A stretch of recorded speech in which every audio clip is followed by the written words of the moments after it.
You know, I almost can't believe I'm hearing this, so I'm gonna, as best I can, in the way that I do, try to straighten this out a little bit. This has nothing to do with thinking that women are inferior. In fact, quite frankly, this bill has nothing to do with a responsible debt ceiling.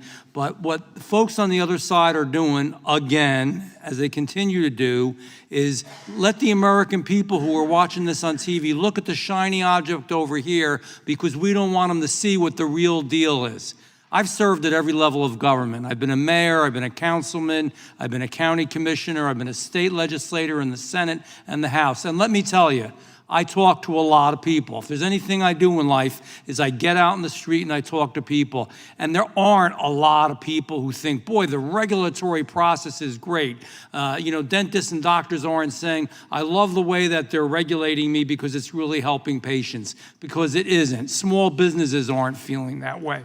People who are trying to work in the workaday world, who work for other companies, aren't feeling that way. And my friend, Mr. Johnson, he talks about the big corporations. They're able to deal with it because they're big, they're powerful, they have a lot of money, so they can deal with this excessive regulation. We do have a responsibility in Congress. We're not going to be administering every minor issue that comes along and have an administrative branch in each and one of our congressional offices. What we are saying is something that other people call sometimes legislative intent. I don't know how many times I've seen a bill passed in Congress. I've seen a bill passed in the House of the House in literally the state of New Jersey or any state, and it doesn't represent what the people want, and it doesn't represent what the legislators want. Ladies and gentlemen, this is the way it works. We work hard. We go out, we talk to people, they tell us we need to do something, we pass a law. And then you need to have an appropriate action with that law, not the stuff that we're doing now where we literally just go forward, pass a law, and then whatever a particular regulatory group wants to do may be very different than the law we passed, very different than what the people want. And people also mentioned that, we were talking about the responsible debt ceiling and talking about our bill, and somehow that got brought into this. I don't know how.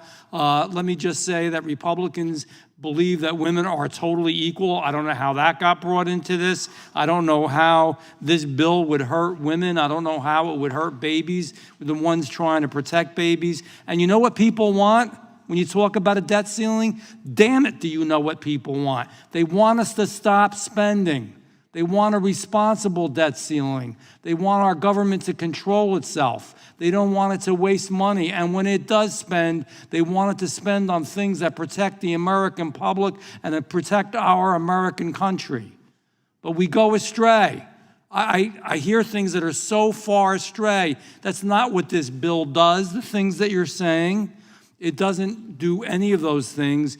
What it does is make sure that literally the laws that we pass in the country we have reflect the values of the people who live and work in this great United States. And they reflect those values through their Congress.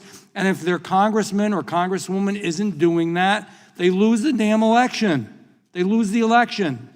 And then we move on. That's the way we work. But not some, high-end regulatory group that doesn't have to listen to everybody, that tells you how to live your life, how to legislate, how to do every part of the government and how it should function. That is not how it was meant to be. That is not what we want. It is not what the American people want. And if anybody wants to go out and walk the streets with me and talk to some folks and ask them if they want more regulation, do they believe we have too much regulation? They will all tell you that we do and that they're tired of it. It doesn't mean we don't need some regulation. But no, I want to finish this up. I'm sorry. But you know what? The bottom line is regulation is obviously a necessity, but good government and listening to the people of America is why we are here. It isn't to have regulatory agencies run our lives and do things to us that we never intended and don't want. So we do have a voice in it. This is America. People have a voice, and we have a voice. I yield back. Gentleman yields back.